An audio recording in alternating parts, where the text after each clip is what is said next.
Anda kembali bersama kami di Kompas Petang bersama saya Cindy Sistiarani. Saudara, 2 oknum polisi dan 1 oknum TNI ditangkap karena diduga terlibat penjualan senjata dan amunisi kepada kelompok kriminal bersenjata Papua. Oknum TNI dan polisi itu terancam dipecat dan hukum penjara seumur hidup atau hukuman mati. Para pelaku yang terlibat penjualan senjata api hingga ke Bintuni, Papua Barat dihadirkan oleh polisi di Ambon, Maluku. Sementara 1 oknum anggota TNI yang terlibat penjualan ratusan amunisi sudah ditahan dan diperiksa di markas polisi militer Angkatan Darat Kodam 16 Patimura. Tidak hanya oknum TNI dan polisi, warga sipil juga ditangkap karena terlibat penjualan senjata.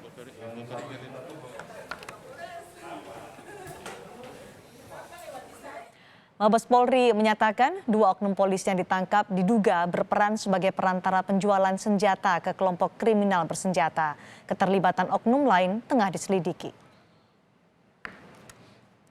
Dan juga Polda Maluku masih mendalami dan tim Propam Mabes Polri sudah turun ke Maluku untuk mendalami juga.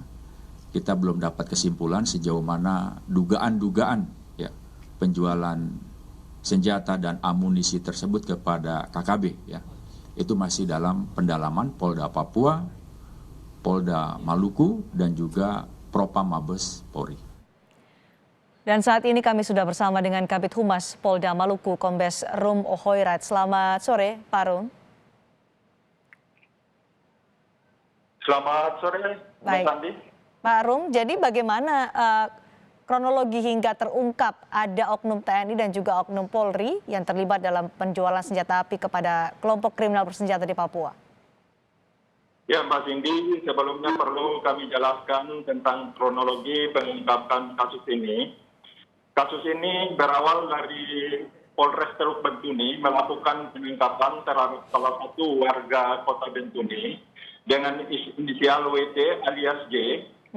Kemudian dari hasil penyelidikan yang dilakukan terhadap tersangka yang ditangkap oleh Polres Bintuni, ditemukan barang bukti berupa 1 pucuk senjata laras pendek jenis revolver, kemudian 1 pucuk senjata panjang laras panjang rakitan, kemudian 1 buah magasin, kemudian 7 butir peluru ukuran 3,8 mm,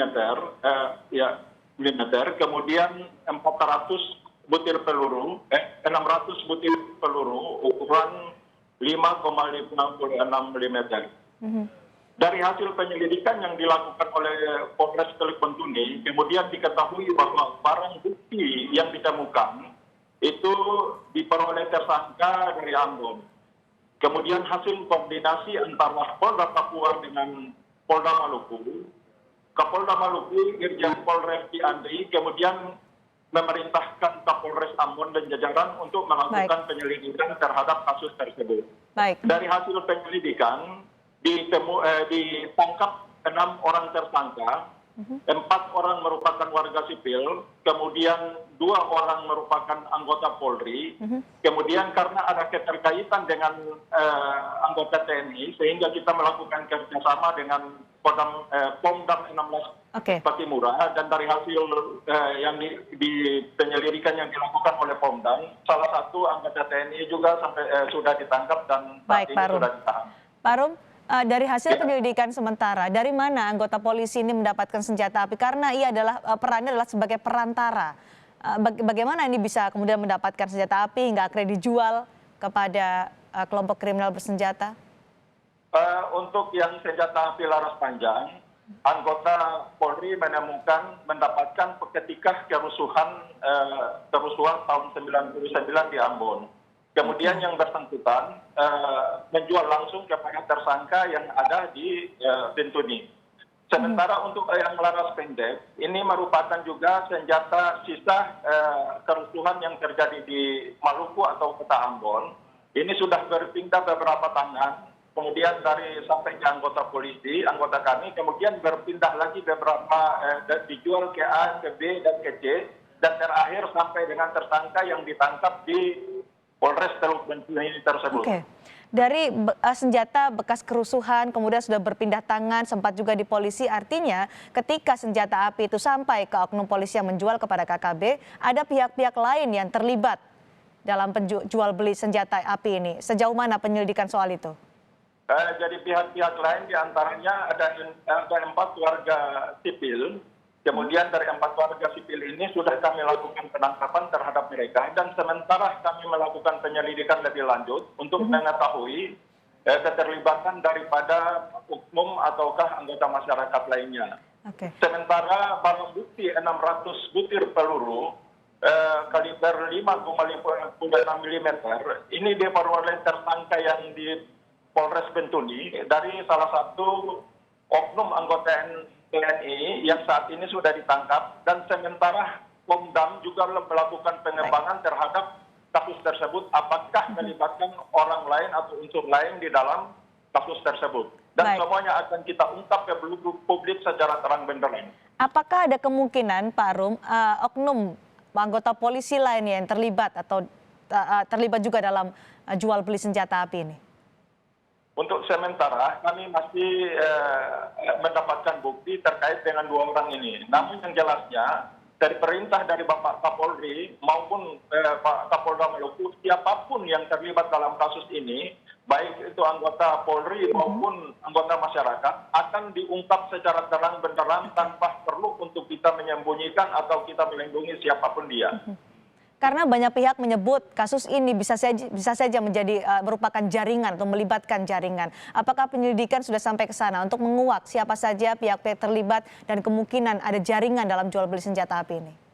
Inilah yang sementara kita masih lakukan pengembangan. Kita melakukan koordinasi terus dengan Polres Teluk Bentuni untuk mengungkap baik itu jaringan yang ada di Ambon maupun jaringan yang ada di Bentuni dan Papua lainnya. Oke, dari pemeriksaan Pak Rum, apa sebenarnya motif pelaku menjual senjata, terutama adalah anggota Polri? Motif daripada pelaku, terutama anggota Polri, melakukan penjualan senjata ini adalah untuk mencari keuntungan. Baik, lalu bagaimana koordinasi dengan Polda Papua saat ini untuk bisa mengungkap penjualan senjata api dan juga kepada kelompok kriminal bersenjata di sana? Yang jelasnya koordinasi yang kami lakukan selama ini sangat berjalan berlangsung dengan baik sehingga antara saksi yang ada di Papua maupun pelaku-pelaku yang ada di sini ya itu bisa kami melakukan penangkapan terhadap mereka. Kemudian kita tetap melakukan koordinasi untuk mengungkap jaringan-jaringan yang ada di Papua tidak hanya mungkin terbatas dengan kasus ini, siapa tahu mungkin dengan kasus-kasus yang lain kita akan berusaha untuk ungkap selengkapnya dan kita akan publikasikan ke masyarakat. Baik, ini adalah hal yang sangat serius, Pak Rum. Tentu pasti ditunggu dan kami berharap dibuka seluas-luasnya untuk proses penyelidikan ini. Terima kasih Kabid Humas Polda Maluku, Kombes Rum Oihorat telah bergabung bersama kami di Kompas Petang.